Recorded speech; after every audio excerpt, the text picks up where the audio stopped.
Olá, seguidores! Entrem no meu barco e vamos atracar na cidade de Frederick, no Colorado, Estados Unidos, porque a nossa história de hoje aconteceu por lá, onde um chefe de família acabou com a vida de sua esposa grávida de 15 semanas e de suas 2 filhas, e depois deixou seus corpos no seu local de trabalho.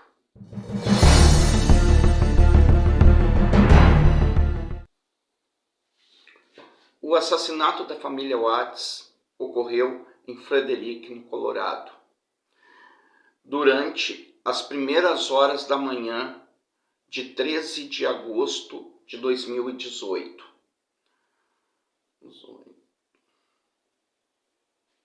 Enquanto era interrogado pela polícia, Christopher Lee Watts admitiu ter assassinado sua esposa grávida, Kathleen Watts, e mais tarde suas filhas, Bella, de 4, e Celeste, de 3 anos. A esposa, Chris, matou por estrangulamento, e as filhas, ele sufocou a cabeça das 2 em um cobertor, uma depois da outra.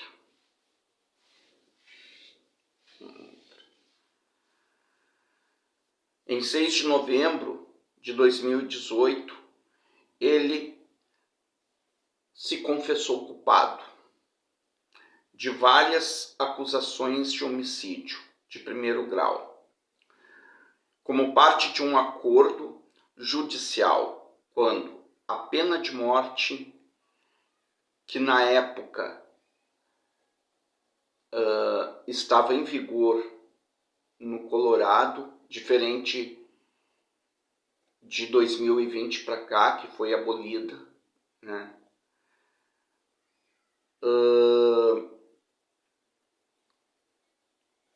Diante do acordo, foi retirada de sua sentença. Ele foi condenado a 5 sentenças de prisão perpétua, sendo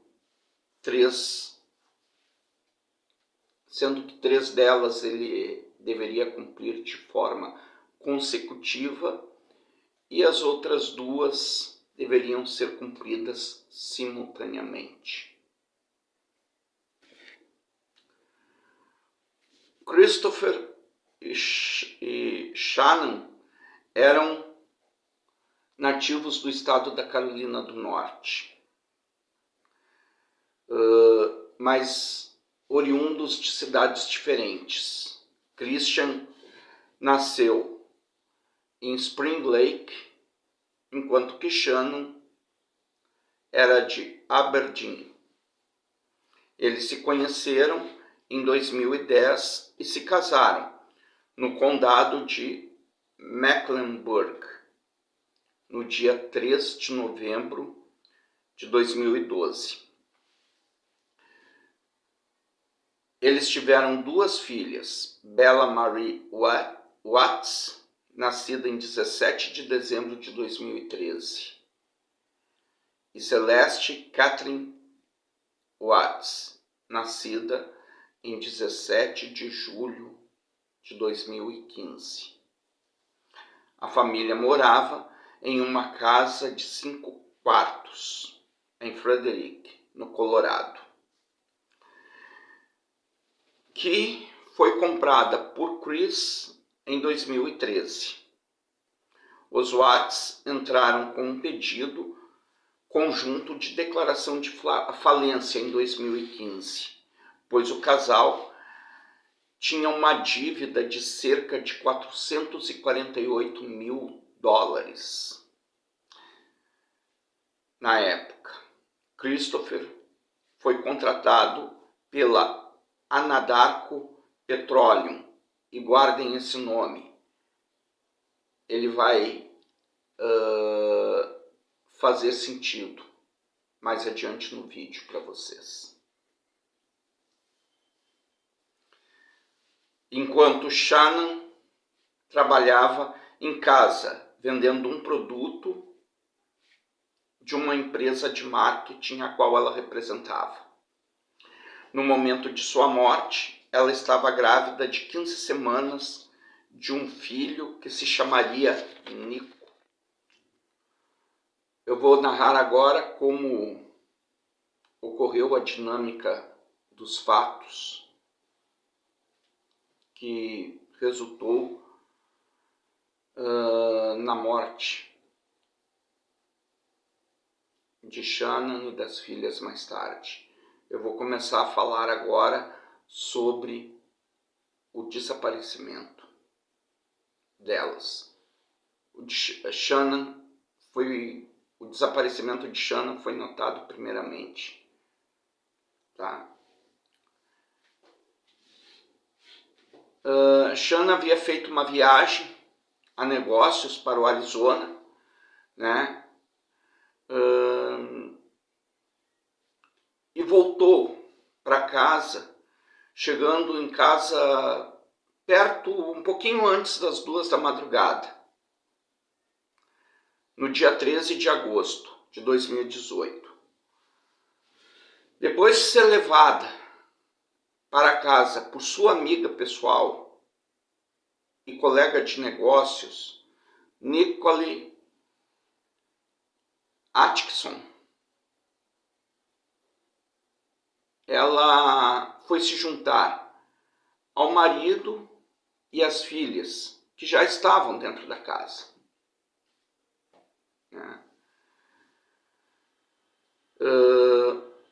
Mais tarde, naquele dia,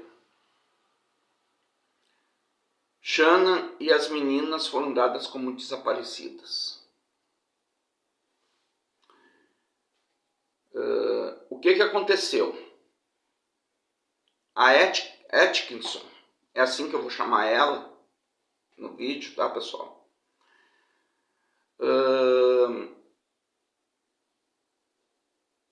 Ficou preocupada quando chegou a ela a informação de que a Shannon faltou a uma consulta de obstetrícia por causa da gravidez do menino, algo que, acredito eu,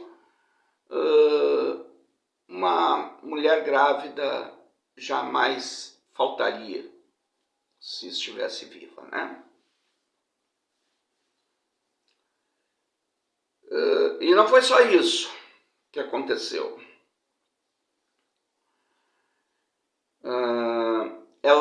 A Atkinson estava mandando algumas mensagens para Shannon e não estava tendo retorno. Quer dizer, não vinha nenhuma informação da Shannon sobre ela, nada, não deu nenhum sinal de vida, né? E isso já preocupou mais a Atkinson, tá? Mas eu acredito que o pior ainda estaria por vir, tá, gente? O pior estaria por vir. Porque a Shannon era, acredito eu, que era uma pessoa bastante profissional naquilo que ela fazia, né? E ela tinha naquele dia uma reunião de negócios na empresa de marketing a qual ela representava. E ela não apareceu nessa reunião também. Daí, diante de todos esses vestígios, o que a Atkinson fez? Ela foi para casa dos Watts por volta do meio-dia. Quando a campainha e as batidas não foram atendidas, que a Atkinson bateu repetidamente na porta, ela se preocupou ainda mais. Daí o que ela fez? Ela resolveu, notificar o Chris, que estava no trabalho. E ligou para o departamento de polícia também, da cidade de Frederick, onde um oficial atendeu, fez aquele atendimento protocolar que eles costumam fazer lá nos Estados Unidos, ao telefone, e logo depois chegou na casa para fazer uma verificação de bem-estar. Isso aconteceu por volta das 13 horas e 40 minutos. E durante essa verificação, o que ficou comprovado? Bom, em primeiro lugar, o Chris foi chamado do trabalho para vir para casa para atender aos policiais. Chegando em casa, ele foi bastante cordial com os policiais e deu permissão a eles para revistarem a casa, né? Onde o cachorro da família foi encontrado intacto, não tinha sofrido nenhum arranhão sequer, né? Mas, em contrapartida a isso, não havia nenhum sinal, nem da Shanna e nem das meninas, né? E daí os policiais já começaram a ficar com aquela pulguinha atrás da orelha, né? Eles descobriram que na casa estava a bolsa da Shanna, contendo o seu telefone celular e as suas chaves. O carro dela estava na garagem e ainda estava com os assentos infantis na parte de trás, né? O que indicaria que ela não saiu de casa por conta própria.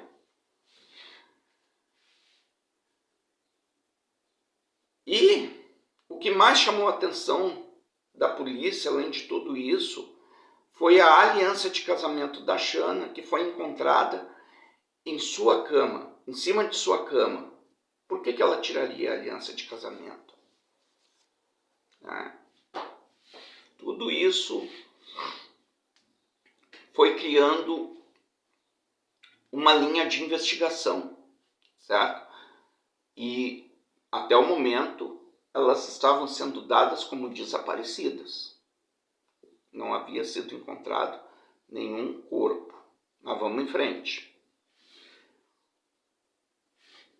A partir desse momento, o FBI e o Departamento de Investigação do Colorado juntaram-se à investigação no dia seguinte. Eles se uniram.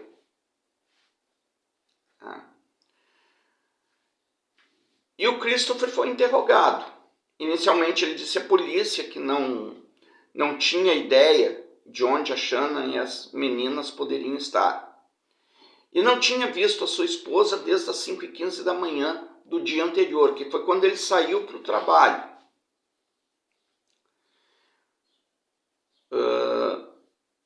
E o cara, vamos falar francamente aqui, ele é o culpado, tá? Ele é o culpado, eu não estou questionando, eu estou afirmando, porque o cara é sem vergonha mesmo, é cretino, não vale um pau de fósforo queimado, né? Porque o que ele fez? Ele deu entrevista para 2 estações de televisão do Denver, lá da onde ele estava, né? Isso do lado de fora da casa, gente. Implorando pelo retorno da esposa e das filhas. O cara fez um teatro sem tamanho lá, começou a chorar enquanto falava com a imprensa, né? E enquanto ele fazia isso, os investigadores estavam com cães de busca dentro da casa, que podia ser ouvido na propriedade durante a entrevista dele que saía na televisão. Quer dizer, o cara era um artista, né? Tá? E ele era o assassino. Agora, o que eu vou falar aqui é o motivo.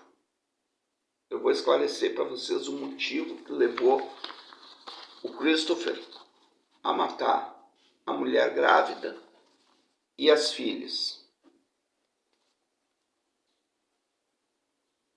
Ele tinha uma amante chamada Nicole Kessinger. Tá? E eles começaram a se falar no trabalho em junho de 2018. Quando chegou julho, um mês depois desse mesmo ano, os dois iniciaram um relacionamento. Uma coisa assim bem romântica, tá? Só para deixar claro. E isso foi relatado por testemunhas. Tá? Que durante o verão, Shannon levou as suas filhas para Carolina do Norte para passar um tempo com seus pais e o seu irmão. E elas ficaram lá por cerca de 6 semanas. Enquanto Chris, né, se juntou às 3 lá no final das férias delas, para trazer elas de volta.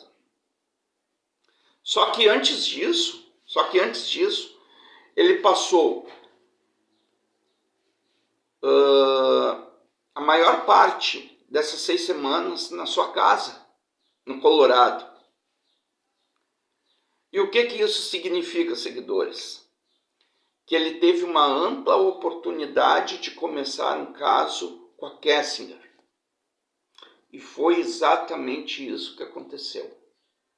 Tá? Conforme já foi relatado aqui, né?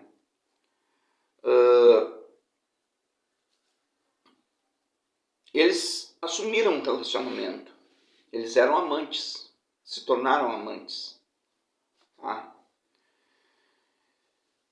E depois que a família dele, a mulher grávida e as filhas, viajaram para visitar a família dela na Carolina do Norte, a Kessinger e o Chris começaram um relacionamento físico no início de julho de 2018. Eles se encontravam de 4 a 5 vezes por semana. Certo?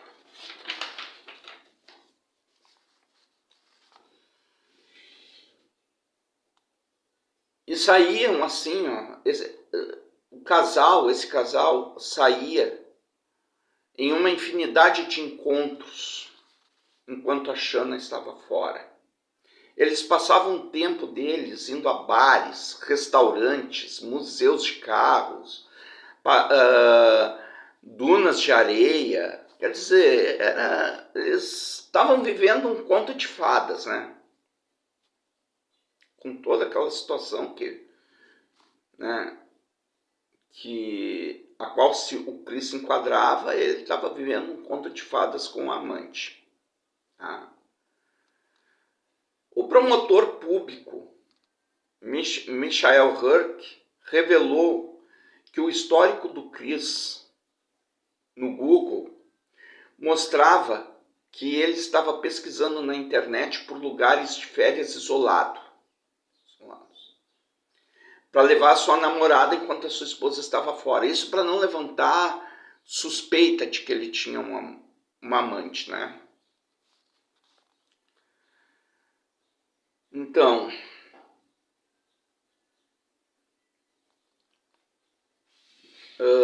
com isso, no entanto, quando Chris voou para Carolina do Norte para se juntar à família no final de julho, ele ligou para dizer a ela que o seu divórcio era definitivo.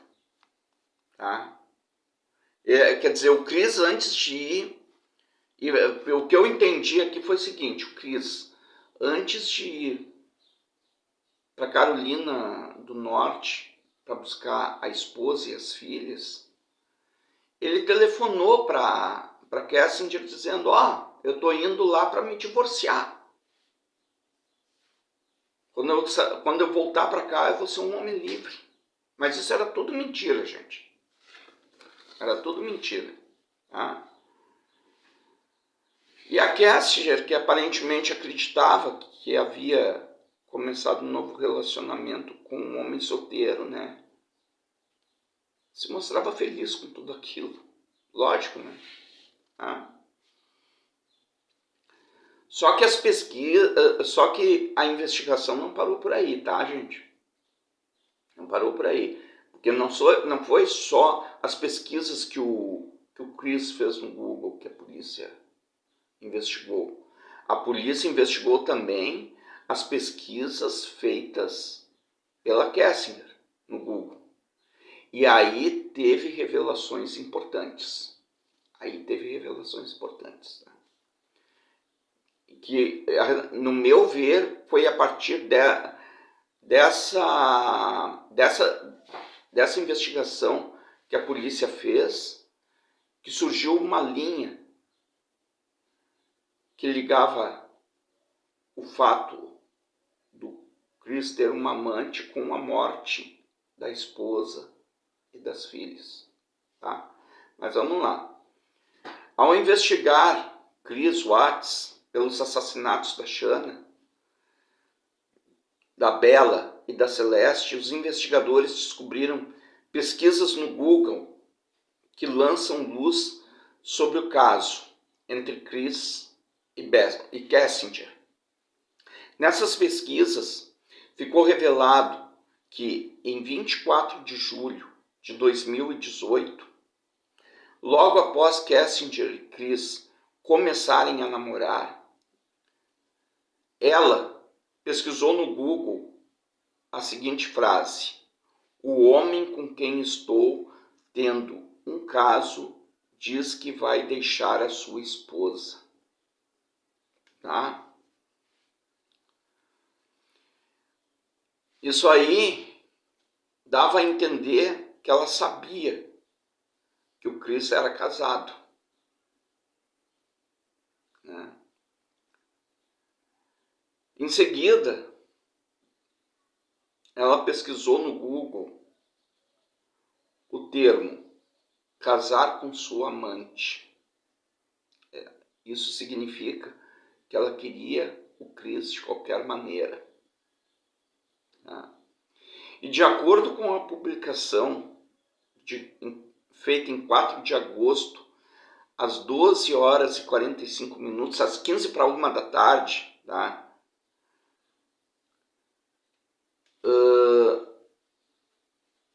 Foi feita uma pesquisa pela Kessinger que durou mais de 2 horas na internet.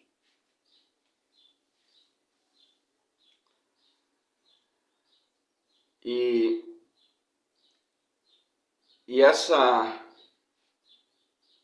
pesquisa que ela fez foi uma pesquisa de vestidos de noiva. Quer dizer, na cabeça da Kessinger, o Chris tinha que abandonar a esposa para se casar com ela.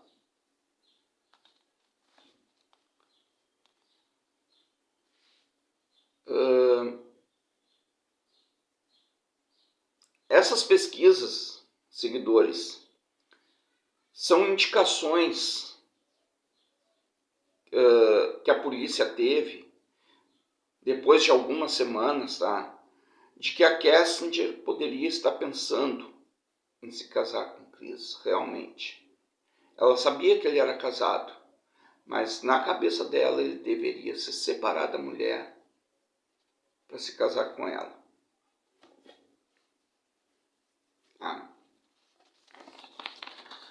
Agora eu vou falar um pouco do dia em que ocorreu o crime. Tá? Prestem atenção. Shannon Watts voltou de uma viagem de negócios do Arizona nas primeiras horas do dia 13 de agosto de 2018. No mesmo dia em que desapareceria mais tarde, enquanto Shannon estava fora do trabalho, Chris Watts decidiu levar Kessinger para um encontro num lugar chamado The Last Dog Sports Bar and Grill, em Erie, no Colorado. Isso aconteceu no dia 11 de agosto de 2018, 2 dias antes do crime, portanto. Tá? E de acordo com os departamentos de polícia de Frederick, Shannon ficou desconfiada quando Chris gastou mais de 60 euros em uma conta conjunta. Tá? Ela procurou Last Dog Menu naquele mesmo dia, tentando descobrir se ele havia comprado uma ou duas refeições no estabelecimento. Mas do ponto de vista...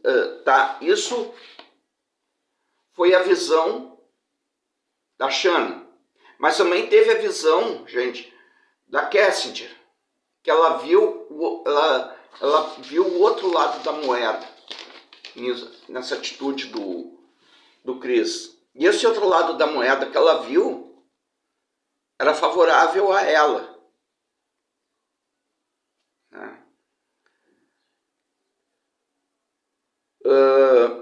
Ela acreditou que essa transação comercial que o Chris fez com um cartão de crédito, vamos deixar isso claro aqui, tá, gente?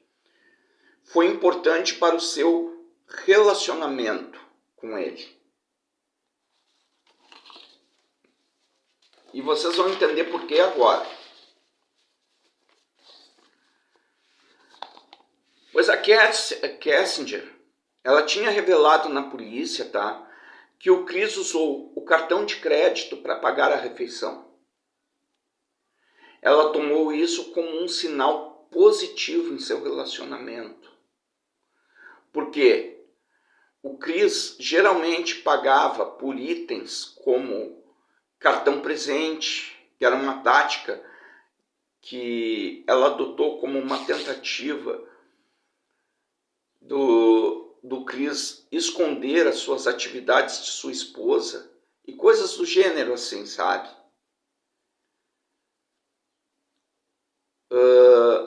Mas parece, ao que pareceu naquele dia, que quando o Chris tomou a decisão de pagar a conta com cartão de crédito, ele não queria mais esconder o seu caso da Shannon.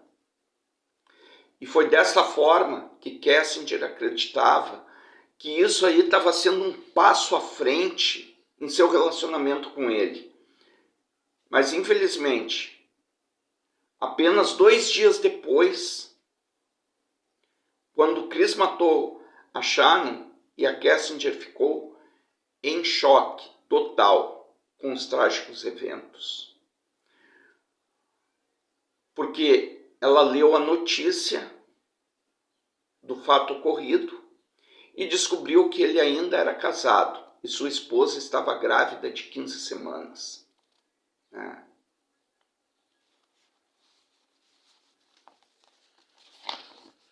Bom, a partir daí veio a prisão do Chris. Tá? Ele foi preso 2 dias depois do crime, no dia 15 de agosto de 2018. Tá? O que aconteceu?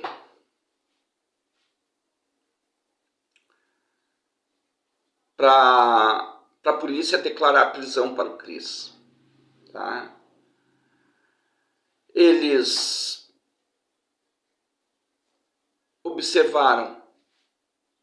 conseguiram observar algumas imagens de câmera de segurança, tá? E na sala de entrevista, apesar do detector de mentiras não ser algo conclusivo, tá? O Chris falhou em um teste do polígrafo.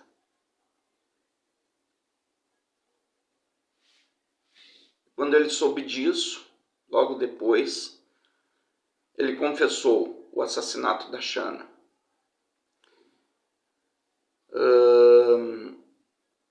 Só que antes de confessar, ele pediu para falar com o pai dele.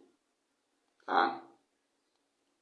Não sei por quê. Não sei se é porque o pai era advogado. Não sei, eu não tenho essa informação. Eu só sei que ele pediu para falar com o pai dele, por algum motivo, certo?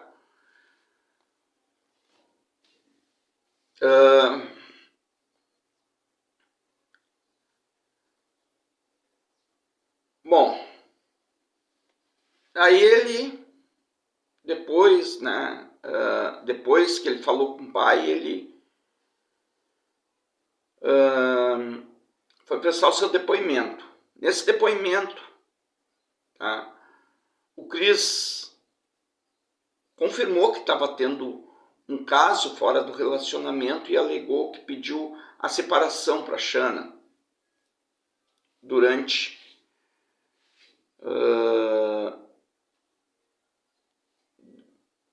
aquele período que ela voltou da viagem ali, né?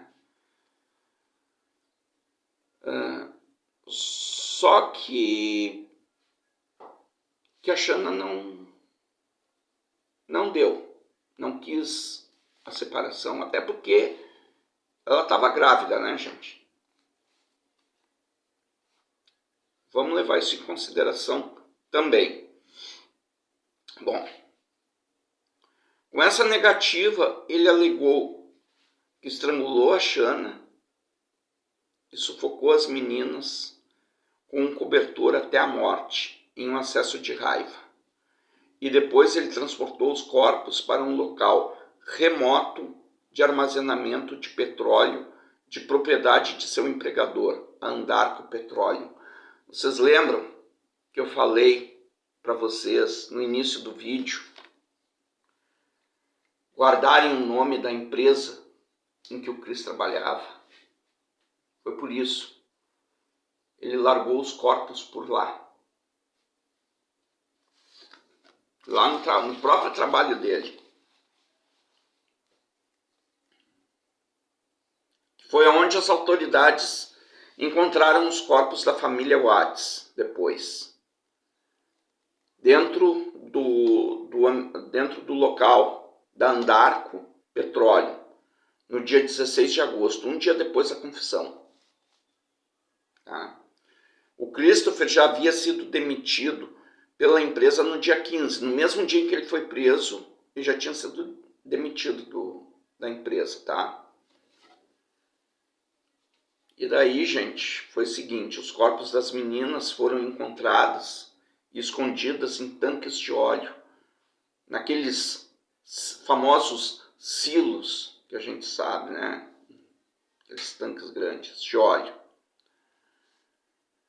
E o da Shanna foi enterrado em uma cova rasa nas proximidades desses tanques também. Tá? No dia 21 de agosto, o Chris foi acusado de 4 crimes de assassinato em primeiro grau, incluindo uma acusação adicional pela criança que nem havia nascido, né?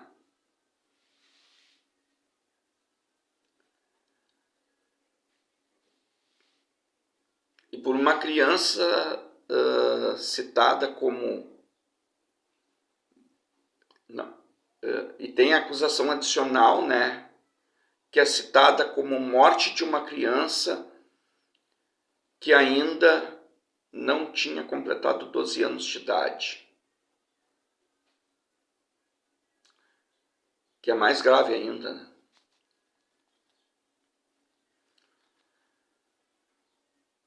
Ainda mais porque o réu estava em posição de confiança justamente por ser pai dessas crianças, né?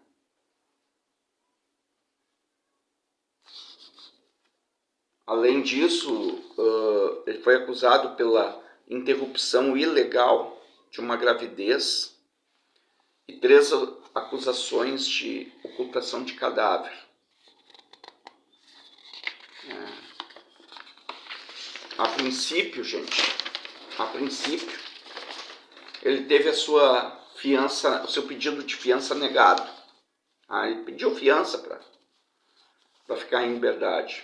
Tá? Em sua primeira audiência no tribunal. Só que teve uma audiência depois da primeira, né? Teve a segunda, a audiência posterior, né? E daí fixaram um pedido de fiança para ele, né? Em 5 milhões de dólares. Sendo que ele deveria pagar 15% desse valor para ser libertado. E em 1º de setembro, o Chris Watts pagou 750 mil dólares e foi libertado enquanto aguardava o processo legal, né? Agora, gente, eu fico aqui pensando numa coisa. Raciocinem comigo, tá? Esse homem, quando estava casado, com a vida familiar dele em ordem, ele teve uma falência decretada, a família, né? Teve uma falência decretada por uma dívida de 448 mil dólares que ele não conseguiu pagar. Quer dizer, o que me passa pela cabeça? Ele não conseguiu pagar as dívidas, que era de 448 mil dólares, mas ele conseguiu pagar pela liberdade dele, que era 750 mil. Né? Eu não consigo entender essa lógica. Não seria mais fácil ele ter pagado aquela dívida de 448 mil e não precisar ter cometido esse crime, para não precisar ter esse custo de 750, que é muito maior? É minha maneira de pensar, gente. Tá? Se alguém pensa de algum jeito diferente de mim, por favor, comentem nos comentários ali. Certo? Mas vamos lá. Vamos em frente. Daí esse caso, gente, foi conectado na mídia como crime de aniquilação familiar. Esse homem cometeu um familicídio. Essa é a verdade. Matou toda a família. Tá? E pasmem, muitos desses crimes eles ocorrem justamente no mês de agosto, lá nos Estados Unidos, que é antes do início das aulas. Porque quando começam as aulas fica mais fácil de serem desvendados, né? Mas antes não.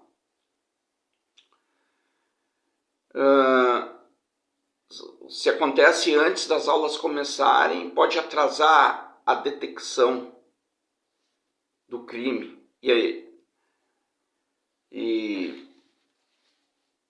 E daí a investigação pode não chegar a lugar nenhum, né? Bom, de acordo com Candice DeLong, que é uma ex-analisadora de perfil criminal do FBI, ela falou sobre o Chris, sobre o comportamento do Chris. Ela disse que casos como o que aconteceu com a família Watts são raros, porque aniquiladores de família geralmente cometem suicídio após os seus assassinatos. E o Christopher não fez isso. Foi uma ação que o Chris afirmou ter considerado por culpa de suas ações. Mas ele não teve coragem de tirar a própria vida. Em uma entrevista ao talk show do Dr. Phil, o advogado de defesa do Chris afirmou que o seu cliente confessou ter matado Shannon após uma discussão sobre o divórcio. Como eu havia falado para vocês, né? Durante o assassinato, a Bella, a filha mais velha deles, encontrou o casal. O Christopher então disse para ela o seguinte, que a Shannon estava doente. E ele carregou o corpo de Shannon e as meninas, sem seus assentos, foram colocadas no banco traseiro de seu caminhão de trabalho. Mais tarde, ele sufocou as meninas uma após a outra com um cobertor, como eu já havia falado. Mas, como todo bom covarde tem medo da morte, né? O Chris fez um acordo de confissão e sentença. Né? E sua sentença foi proferida com base nisso, tá?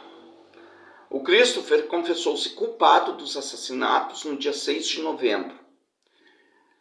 A pena de morte não foi proposta pelo procurador distrital a pedido da família da Shannon, que não desejava mais mortes.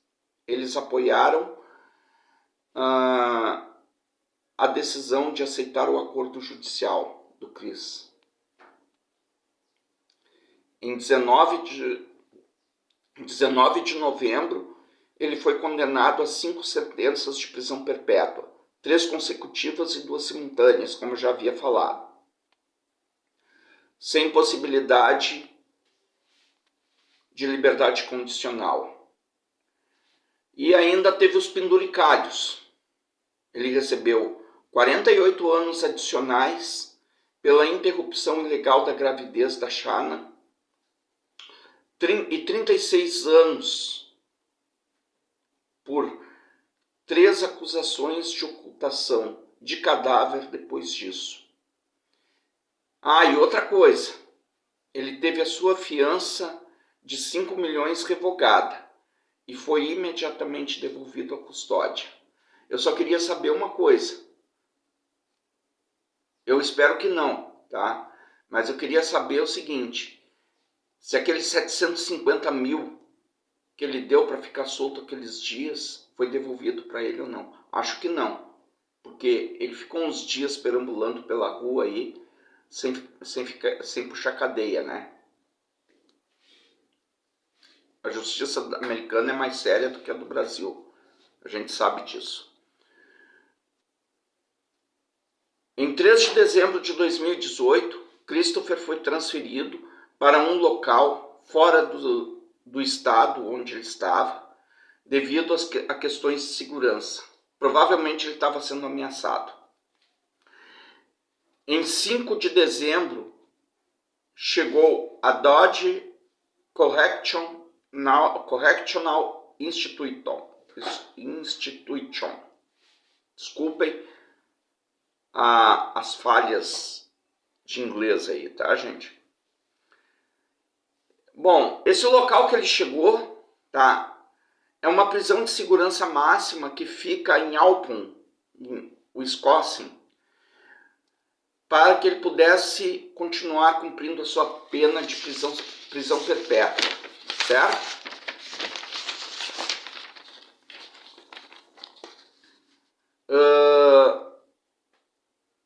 E agora nós vamos saber como está hoje a Kessinger, né? A amante. Tá? Ela procurou os investigadores antes da prisão do Chris para que ela pudesse cooperar na investigação. E numa gravação da entrevista de Kessinger com a polícia, ela disse o seguinte: meu nome está prestes a ser caluniado. Não sei quanto tempo vai levar para curar, mas eu não ficaria surpresa se for difícil sair em público algumas vezes por alguns anos. É como, você sabe, eu vou acordar todos os dias e saber que essa mãe e seu filho não nascido e essas duas garotinhas não estão mais por perto. E isso parte o meu coração. Kessinger se mantém escondida desde a prisão de Chris pelos assassinatos de sua esposa e duas filhas, e pode até estar em proteção a testemunhas. Embora isso não seja confirmado, um tabloide sugere que ela tenha se mudado para um novo estado e adquirido um novo emprego. Tudo na tentativa de começar uma nova vida fora dos holofotes. Em outubro de 2018, foi especulado que Kessinger havia solicitado a mudança de seu nome na cidade de Jefferson County, no Colorado. Possivelmente para tentar escapar de qualquer associação com as ações devastadoras de Chris Watts.